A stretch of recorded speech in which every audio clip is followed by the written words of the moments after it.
আজকে আমাদের মা, আমাদের বাবা, আমাদের যুবকদেরকে নষ্ট করে ফেলতেছে। আজ আমাদের মা, আজ আমাদের বাবা স্বার্থপর হয়ে গিয়েছে। মা বাবাও আজ ধোঁকাবাজ হয়ে গিয়েছে। মা বাবাও আজ স্বার্থপর হয়ে গিয়েছে। যুবক, কথাগুলো শুনলে হয়তো খারাপ লাগতে পারে।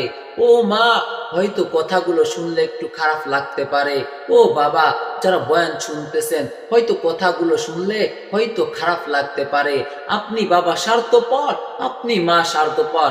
আপনি আপনার সন্তানকে স্বার্থ ছাড়া ভালোবাসেন না। আপনি আপনার সন্তান, এখন আপনার সন্তান যুবক বয়স, আপনার সন্তানের এখন 5 ওয়াক্ত নামাজ ফরজ হয়েছে। আপনার সন্তানের রোজা ফরজ হয়েছে। আপনার সন্তান এখন সাবালক সন্তান।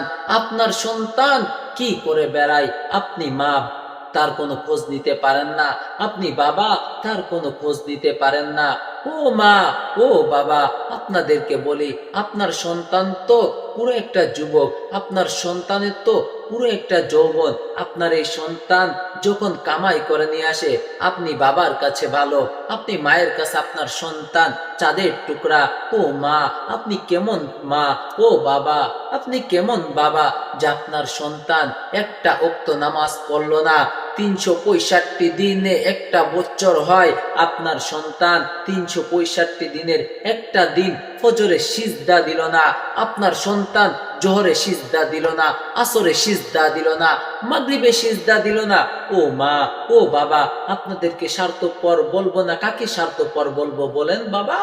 দেখেন না, জমিনের মধ্যে আপনি আপনার সন্তানকে জাহান্নাম কামাই করাইতেছেন। আপনার সন্তান যত টাকা কামাই করতেছে, হারাম কামাই করলো নাকি হালাল কামাই করলো, আপনি বাবার কোনো চিন্তা নাই, আপনি মায়ের কোনো চিন্তা নাই। আপনার সন্তান চুরি করে এনে দিলেও ওই টাকাটা আপনি খুব আনন্দের সাথে ঘরে উঠাইতেছেন। আপনার সন্তান হারাম ইনকাম করে নিয়ে আসলেও আপনি খুব আরামের সাথে ঘরে উঠাইতেছেন। ও মা, একটু কি চিন্তা হইল না আমার সন্তান কোথা থেকে কামাই করতেছে, কেমনে কামাই করতেছে? চুরি করলো নাকি ডাকাতি করলো নাকি ছিনতাই করলো নাকি কাউকে ফাঁকি দিয়ে টাকা নিয়ে আসলো? আপনি একটা বার চিন্তা করলেন না? ও বাবা, একটু চিন্তা করেন না বাবা, মাথাটা নিচু করেন না, একটু মাথাটা ঠান্ডা করেন না বাবা। আপনাদেরকে বেশি কথা বলা আমার উদ্দেশ্য নয়। আমি সেই মাগুরা থেকে আপনাদের কাছে এসেছি বেশি কথা বলার জন্য নয়। আমি এসেছি আপনাদেরকে আপনাদের দিলের খোরাক জাগানোর জন্য, আপনাদের দিলটা পাল্টানোর জন্য, আপনাদের দিলের মধ্যে কিছু কথা ঢুকায় দেওয়ার জন্য। ও বাবা, কতই তো কণ্ঠের বয়ান শুনলেন, কতই তো কাঁদানো বয়ান শুনলেন, আজকে একটু দিলটা পাল্টান তো বাবা।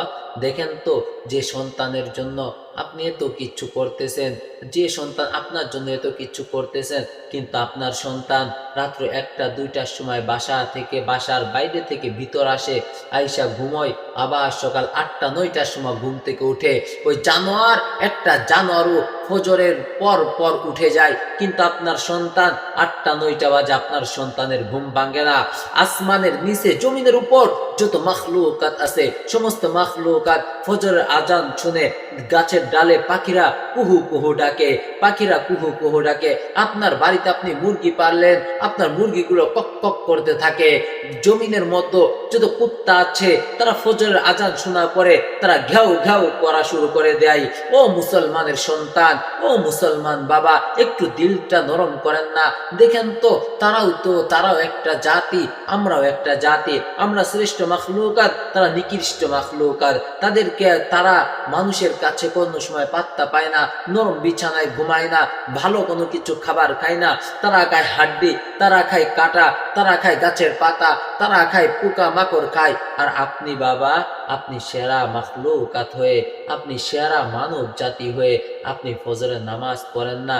ও বাবা, একটু কি চিন্তা লাগে না? চিন্তাটা পাল্টান, ধ্যান ধারণা পাল্টান। আপনার সন্তানকে ধোঁকা দেওয়া বাদ দেন। আজকে থেকে নিয়ত করেন আপনার সন্তান যেন 5 ওয়াক্ত নামাজ পড়ে। দেখি কার কার সন্তান পড়বে ইনশাআল্লাহ। ফজরের সময় আপনি বাবা নামাজ পড়তে যাবেন, আপনার সন্তানকে ডাক দিবেন তো ইনশাআল্লাহ? দেখি ইনশাআল্লাহ। আল্লাহ পাক রব্বুল আলামিন তৌফিক দান করেন। আমার পর্দার আড়ালে যত মা বোনেরা আছে, তা আপনারা আপনাদের যাদের ঘরে মেয়ে আছে তাদেরকে ডাক দিবেন তো ইনশাআল্লাহ। ইনশাআল্লাহ। আল্লাহ পাক তৌফিক দান করেন।